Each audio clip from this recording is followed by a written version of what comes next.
what I know, and it is strikes and defense against strikes. And when I'm given a choice to teach what I want to teach, I usually don't choose to teach kickboxing. That's just a sport to me. I participated for 28 years. You know, my record was 72-5-2. So I do know how to punch and kick. I do have expertise in that because I did it professionally at a very high level. You know, I won 11 world titles in the Guinness Book of World Records. So I went to Thailand. I fought, you know, Muay Thai. People said, "Did you fight Muay Thai?" I said, "Yes." I fought in Bangkok. I fought for 28 years, and I knocked out 48 professional fighters. So the techniques I show you, it's not just theory. You will knock guys out. When you hit somebody in the face with your elbow, they will go out. When you use your body weight and you hit somebody with a palm, this is self-defense. This is not for sport. When you do these things, you will do damage to the other person. I mean, I knocked out 48 people, all trained fighters, not 48 guys on the street. You know, I was a bouncer for 3 years, and I worked as a bartender. I was in the nightclub business for 5 years. And so people said, well, does this work on the street? I said, look, I'm at least 150-0 on the street. Because if I got one fight a week, that's 50 fights a year. And there were untrained fighters, drunk predominantly, and not, I cannot take pride in those knockouts, you know, because those are not, you know, guys trying to attack me untrained. You know, I was at least 150-0 on the street. So the techniques I show you are not theory. They will do damage to somebody. So as martial artists, we know we don't, somebody steps on your foot, you don't do a dragon eye gouge, rake across his eyes. That when you're threatened in your life, or someone you love or care about is threatened, then you're going to do these techniques. Eyes and groin strikes, things like that, elbows, headbutts. That stuff is for life and death self-defense. It's not for, if someone spills a cup of milk on you, you don't go, ah! You go right for the eyes. I mean, we got to use it the right way. So everybody line up, so we got a little room. Don't worry. You're not going to break a sweat, and you're not going to, you know, have to do anything hard or fast. It's purely, I'm going to give you some information, self-defense techniques. You will be able to use them when you leave this door. You don't have to spend 20 years to learn how to throw an elbow, a headbutt, a palm strike, a knee to the body. It doesn't take 20 years. I can show you, and you can work on it on your own. You can actually probably use some of the techniques as soon as you walk out this door. If somebody just jump on you, you would be able to use them. Okay?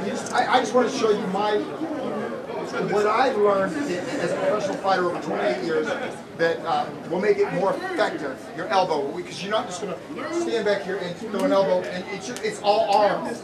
It's much better if you get your hip, just like anything else, and you throw that little bit. Get your, where the power comes is not your muscle, your body weight. Your body weight will shift from your back leg all the way to your front leg, and then you'll pivot on this. This will all relax, and pow! That's the elbow strike. It's not like this. You'll see guys like that. Even high-ranking MMA guys. Joe Rogan is a cheerleader. He's not a commentator. The guy's got his butt out like this. He's holding him. He's going, oh, he's kneeing him.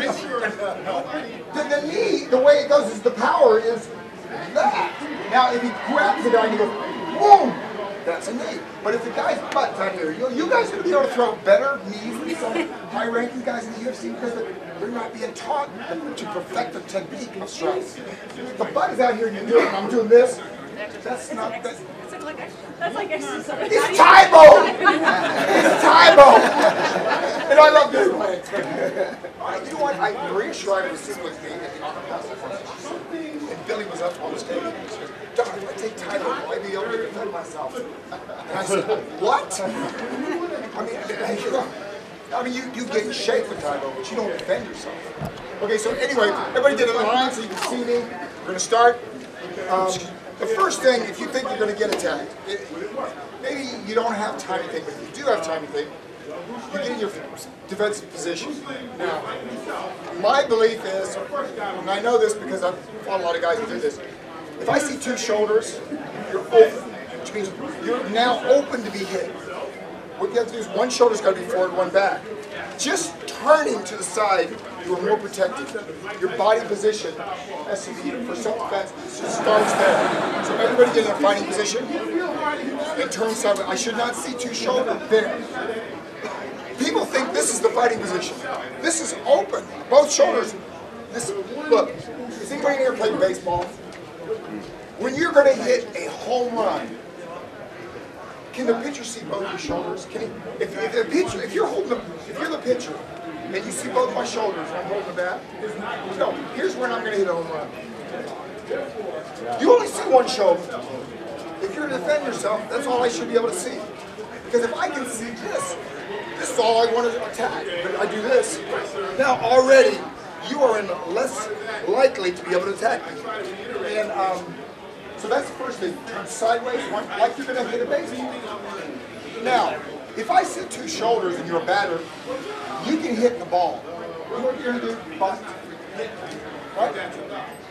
If you got the bat, you're bunting it. If you throw a punch, you start with both shoulders. I can throw punches. I'm going to bunt. I'm going to barely hit you.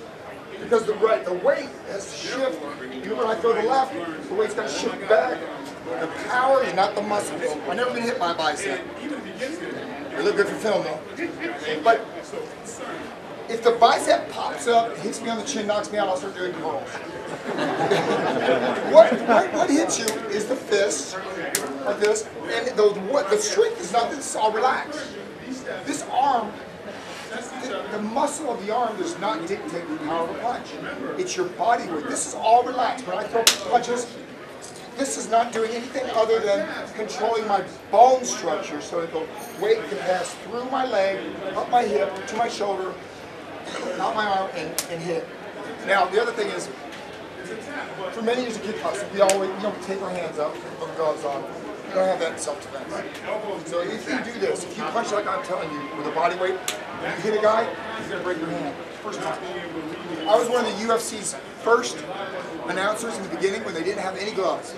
You know how they pick up their drinks at the after party? All the fighters. You got a bunch of guys going like this. Nobody can shake anybody's hand because all the bones, because the guy's out here and he's going, oh, he's hitting the skull and they're little tiny fractures. Yes, the hands, these are the smallest bones. If you put your body weight behind it, and the guy's got his head here, and you hit like I'm telling you, it's going to shatter.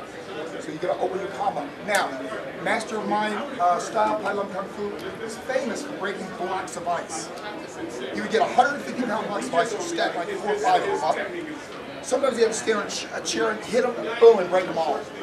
With the palm of his hand. It's called the iron palm in Kung Fu. Does anybody in here want to hit a block of ice with their fist? They are scored, they got little cracks in them, so they will break. But it's a block of ice. You want to hit that? No.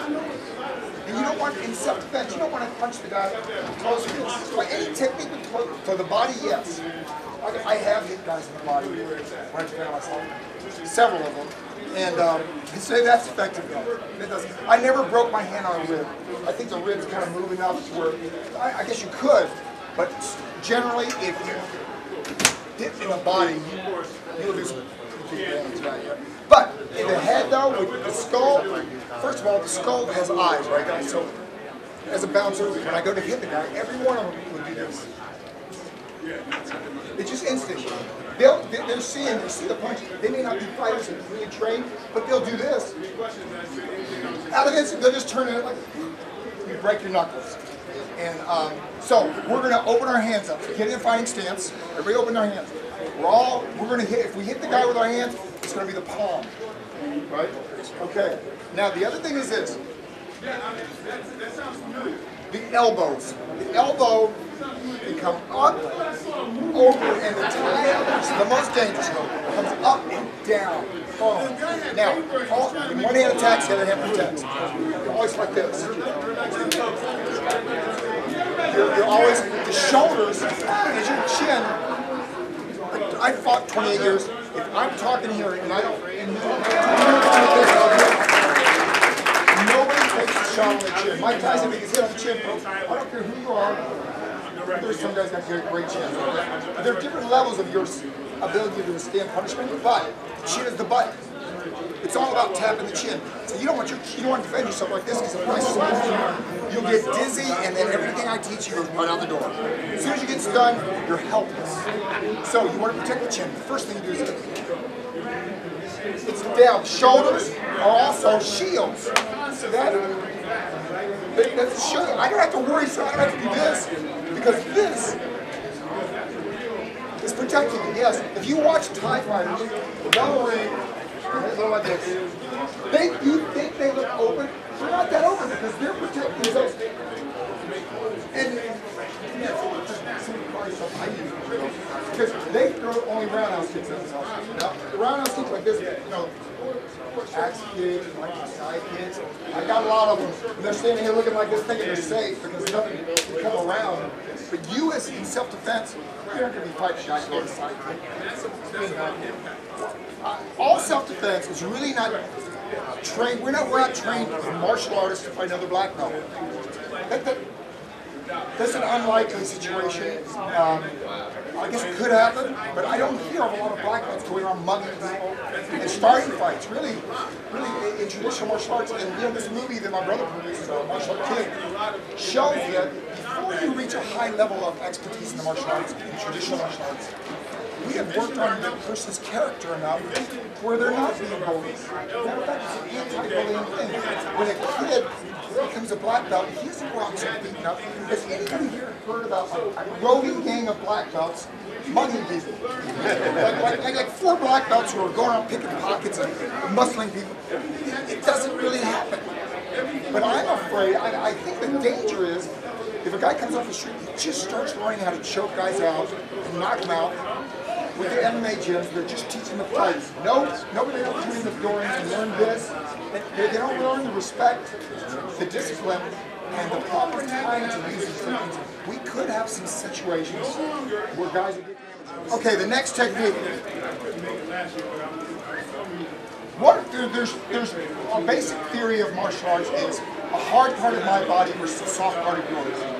I do not want to take a softer part, let's say my knuckles, and hit it against the hard part, which is your skull. I want to find soft spots. Now, I'm going to assume that the attackers are men because I just don't hear of a lot of women muggers. Women mugging guys. Sure. No, it's guys. So, what is the vulnerable area of a guy? Groin. Now, since I'm teaching you self-defense, you have to run and go get it. I'm going to come at you, bringing the groin right here. The advantage of going for the groin, one of them is, it does not have eyes. The head has eyes. He's punching the elbow into the head. I'm going to see it kind of react to it. The groin, no. I've got the target, and I'm just looking at a woman, and I'm coming right at her. Now, what is the strike compartment that is hard? You don't punch the guy. You don't take your defense, your shield, and drop it and go to the right. No, you just do this. The knee is right there. Now, you have to do the knee right. Here's the way you do it. Everybody, we're going to do the rear one because this. While this is a knee, this is not going to do it again. Right. It's all your rear end. Now, watch this. Watch my hips. See how they come. It comes forward, rocks forward, and lean back. Lean back. Right. Hands stay up. Chin down. Right. That's it. That's it. See who's the target. You know what? I don't care how many, I don't know for a fact, but I've got a feeling if I get hit with a knee like that, I'm pretty done. I've never, these are techniques that are so dangerous we can't practice them. Right? We cannot practice, we cannot say, hey, this is a knee work. It's a groin work. This is a groin spar. I've never heard of quote, groin sparring. People would come on it. It is that damaging to a man getting hit in the groin. How many guys wear their cups when they go out? I don't. He wears his cup. No, you're wearing something else. So, pretty much, if I'm going to attack you, I want your wallet. I'm bringing it right to you. All you have to do is get in your position, use that knee, and the hands stay up because in Thai boxing, if the guy gets this close, pretty much you can't really use it properly, not the way I want it. But you want not to strike distance. Right, now that distance, boom, right. So you're here. This is more as a pushing weapon than striking. You're just going to keep it here, and my attention's here, and I come up and I, boom. Okay, so everybody lets this work. Rock your hips back, come forward. life by the inches a cinch. We're only talking 2 inches. There, that like that. Sharp. Don't overdo it. Yeah. Let out a little key eye. Yeah. Now see, no, I'm not going to be able to take this. Now you want to drop this down. This never leaves right.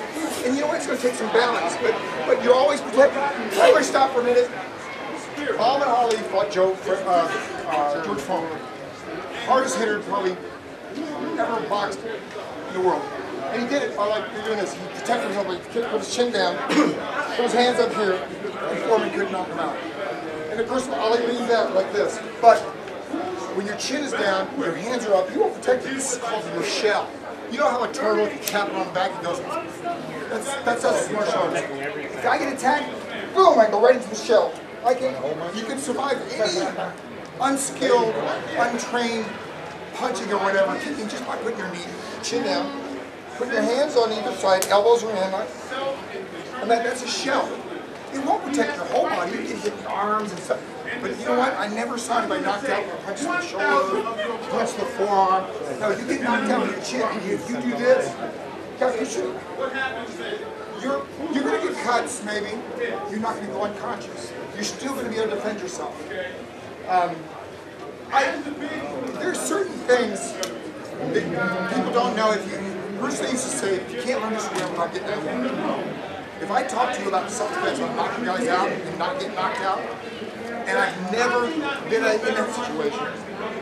Bruce Lee compared it to, I'm a swimming instructor. I'm teaching you all how to swim, and yet I've never been in the water.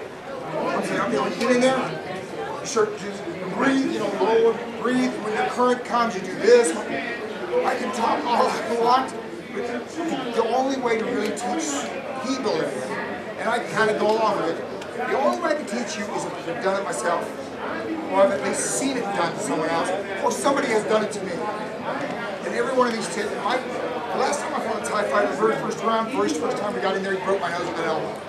So I'm a big believer in the elbows now. First of all, it didn't knock me out, broke my nose, and my eyes all welled up with water. It's like I wasn't like crying like, no, it's just a natural thing. When your nose is smashed, your eyes water. I couldn't see the guy. I had to like avoid him not because of the elbow. But it's a really damaging technique, the elbow. That's why it's illegal. Even the UFC is making it illegal at certain times. You can't keep the back of the head. It's a very dangerous technique. So is the knee. Okay? Everybody got the defiant stance? So now the guy gets in close. You got your elbows, you got your knee. Now we're going to do one of, if not the, Bruce Lee said it's the most dangerous technique. Does anybody know what it is? He said, nope. Bruce Lee said it's the most dangerous technique. What do you know? Nope. No, of course I never met him.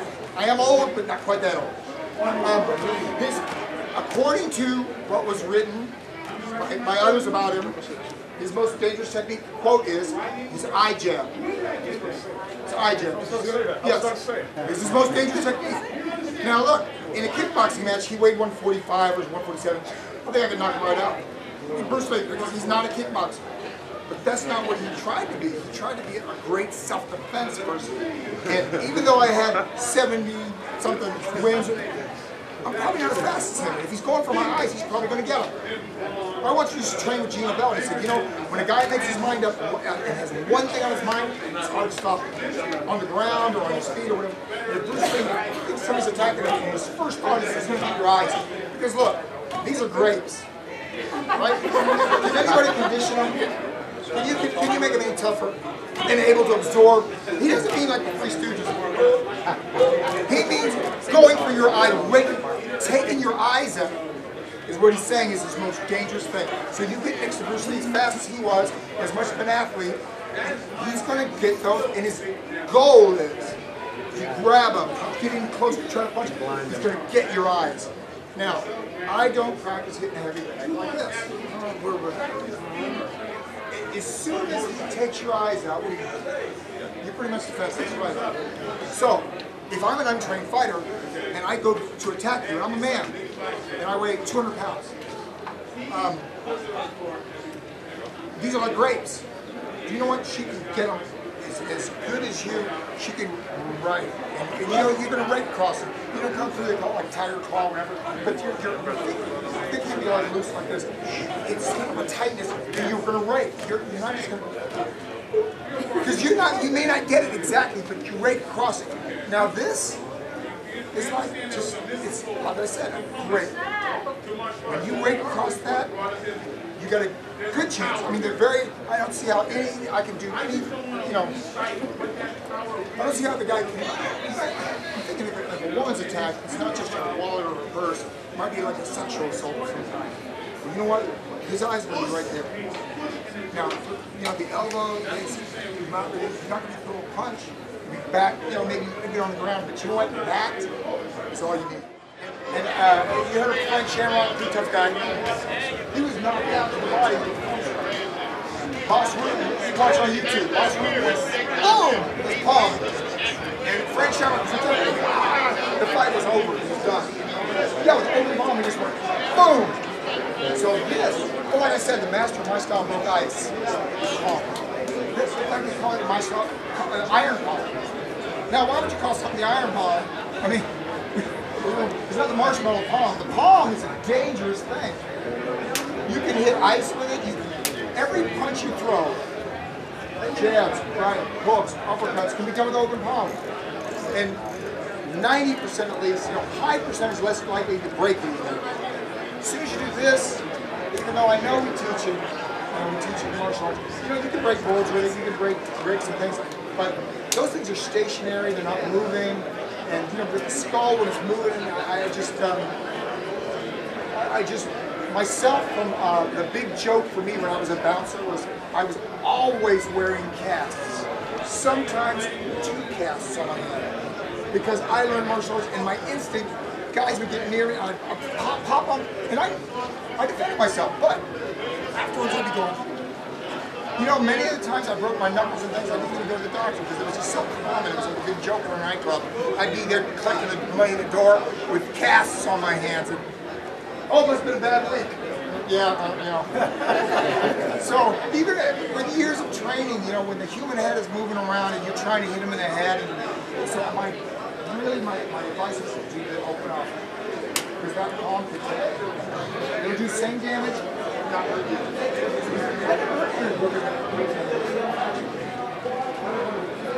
Palm strike. Yeah, so it's very, yeah, it's very adorable. Yes. Well, you know what? I've never hit it. I mean, I learned it in Kung Fu, but I don't want to hit with this one. You know, maybe it could do some damage, but I don't know. I've never done it. Let's do the knee and reload it. I'll go back, right back to where you were. Right. Because that's your fighting stance. You know what? I'll tell you guys, everybody sit down for a minute. First of all, when I travel around the world, the last international seminar was in Brazil. But you don't need me to fly from the U.S., LA, to Brazil if you want to break a sweat. Just go out and jog. So I don't teach, so you guys are all collapsing, oh man, I took a double, oh man, I can't even move.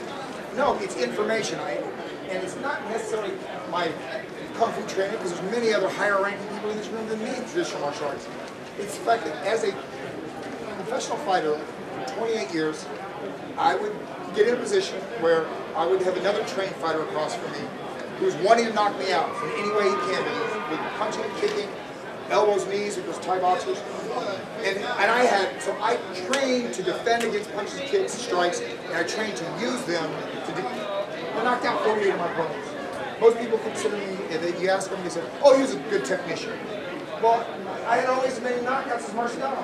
They don't call him a technician. But I knocked guys out, and they were professional fighters. And when I was a bouncer, people would say, well, that stuff works good in the ring, but would it work on the streets? And I said, look, let me tell you what street fighter is. If you pick up a tennis racket once in a while, and you hit the tennis ball, how are you going to do against Jimmy Connors, John Boy, any top tennis player, pro, who only competes at the top level against the best tennis pros in the world. You don't have a chance. You're not even going to see the serve, they said. For 28 years, all I did, made my living. No, I did some movies too. but my main livelihood was to get up in the morning, train to knock people out and to not be knocked out. And when you do that for 28 years, and I won 11 world titles, I mean, Guinness Book of World Records. I did accomplish something as a kickboxer. You have a high level of skill in doing exactly that, knocking people out and not getting knocked out. And that's what I try to do. And I think I always feel better when I feel like I can. Because everybody in here, this is not just my theory. I believe you're going to be better able to defend yourself just knowing about going right for the eyes, going right for the groin, biting if you have to, using the knee the right way, because you're just going to make a guy mad if you do that. If your body's not behind the technique, it just does not have anywhere near the power. So getting a little bit of that body weight, a little bit of body weight when you're using your strikes, palm strikes, elbows, makes all the difference in the world. You're going to have your own style. Ultimately, you don't have the dragon style, Don Wilson, or Pylon Kung Fu, or Goju. You have your own personal style. And that now is blasphemy in the 70s. If you studied Taekwondo, you didn't study Kung Fu. If you studied Goju, you didn't study Jiu-Jitsu. But today, we've all adapted Bruce Lee's basic mentality is study as much of the arts as you can. In the end, you're going to have your own personal style, the way you fight best. And that's what to me, these seminars are just my own personal ideas on self-defense. Adapt as much as you can. Absorb comfortably. And like I said, we keep sparring with headbutts. You know, today's headbutt day. You know, maybe not. Elbowing it. Some of them are dangerous. You know, you got pads, you can work in bags and things. You can figure out ways to kind of practice it so that the first time you use it's not in a self-defense situation. But thank everybody for coming, and hopefully